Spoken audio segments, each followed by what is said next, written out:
Hi, and welcome to another edition of Two Guys, One Cinema. I'm your host, Stephen Kuhn, and with me as always is Mr. Parker Smith. Great to be here. Love having you here. It's always a pleasure.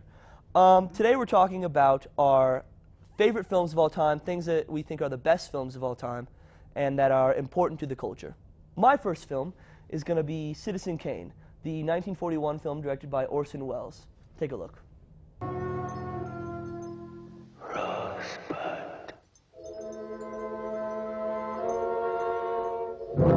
Wow. Wow. Yeah, it's a terrific film. Its film form is still being studied today in film classes and film schools around the nation and around the world.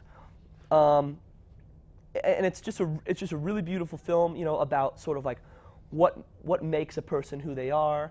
And can you ever really know? And can you ever really know someone? Yeah, and it's a really beautiful film, and it's definitely one of my favorites and one that I cherish a lot. Broke the mold. Yeah. You? Citizen Kane is also my number 3 film. I must have seen it 17 times growing up. It's one of the great classics, one of the great films in American history. It's based on the life of William Randolph Hearst, who was the Rupert Murdoch of the day. And he knew about the film coming out. He did everything in his power to blackball it, to cancel it, to stop distribution. And because of that, it didn't win. It didn't win Best Picture. It lost, of course, to How Green Was My Valley. And that's important to know in consideration of my second favorite film, which is Vertigo, also a very unappreciated film for its time. Essentially unknown, unseen, until 20 years later upon re-release in the 90s. Vertigo itself was extremely unappreciated, Hitchcock's masterpiece. Yeah, I really like the film as well, Vertigo. It's not on my list, but I do think it's a wonderful film. The thing that I think a lot of people don't know about Hitchcock, or at least a lot of just regular cinema-going audiences, is that he's a lot more psychological than just a pure Hollywood entertainer, you know? And so Vertigo is one of those films that brings in a lot of like interesting psychological theory and a lot of things going on in that film that are really interesting to delve deep in and analyze. Let's watch a clip of Vertigo. We have a clip.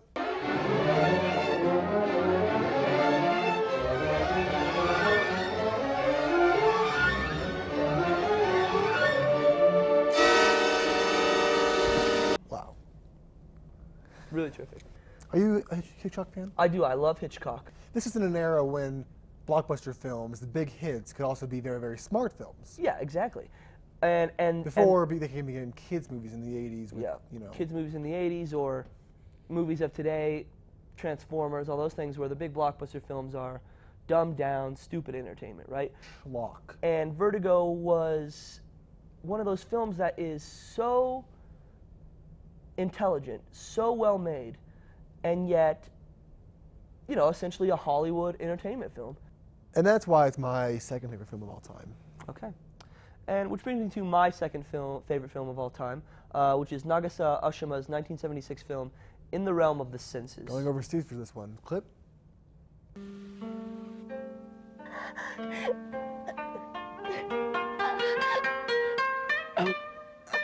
So yeah, that's In the Realm of the Senses. I think it's a pretty beautiful film. It's an interesting film. You know, it obviously wasn't incredibly widely seen. And for good reason. Yeah, I mean, it's not necessarily an entirely audience-friendly film, but it came at a time where sexuality was not necessarily being fully expressed. And so it's a very openly sexual film. Some might even say pornographic. The film blurs the line between pornography and cinematography. Yeah, but it's interesting because there's a lot to do with art in the film and the connection between art and sex and art and death.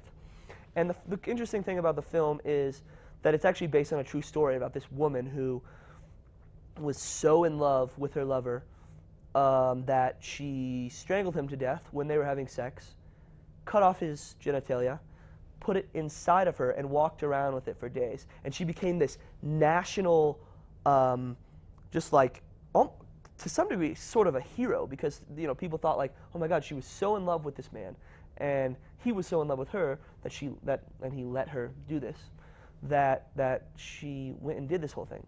And so it's just an interesting thing of the lengths people go for passion or love or sex, and they make some interesting connections between art and sex in the film. Are you listening, Stephenie Meyer? Exactly. Stephenie Meyer and her films. Well, that brings me to my number one film of all time. Number one film is Francis Ford Coppola's masterpiece, and he has many masterpieces. Apocalypse Now. Let's get a clip. I love the smell of napalm in the morning. You know, one time we had a hail bomb for 12 hours. When it was all over, I walked up. We didn't find one of them, not one stinking dink body.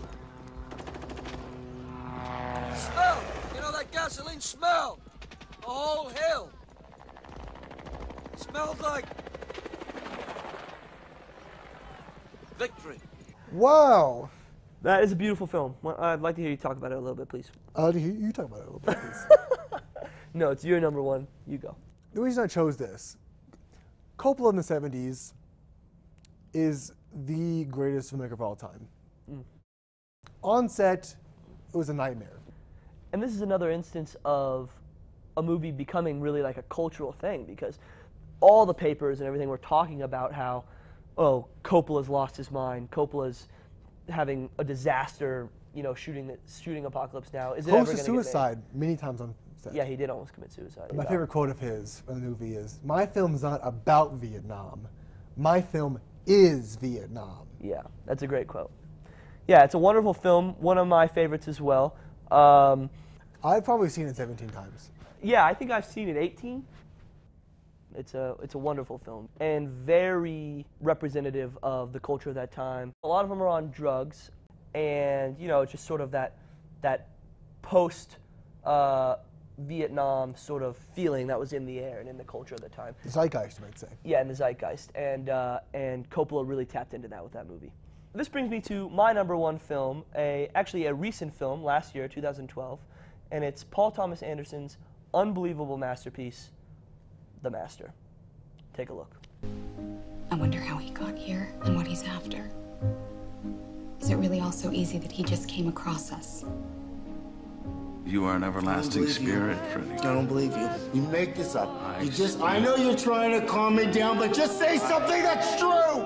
So, as you can see, it's a Wow. visually stimulating movie.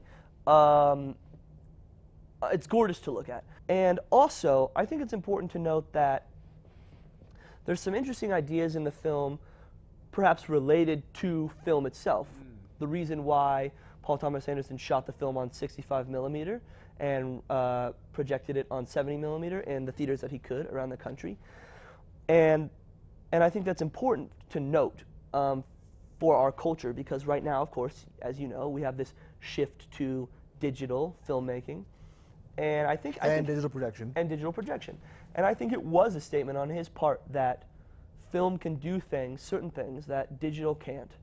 And that he doesn't want the art form to die, and that it's important.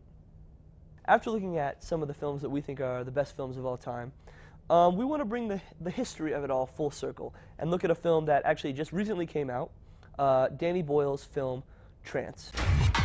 Stop right there. Step back.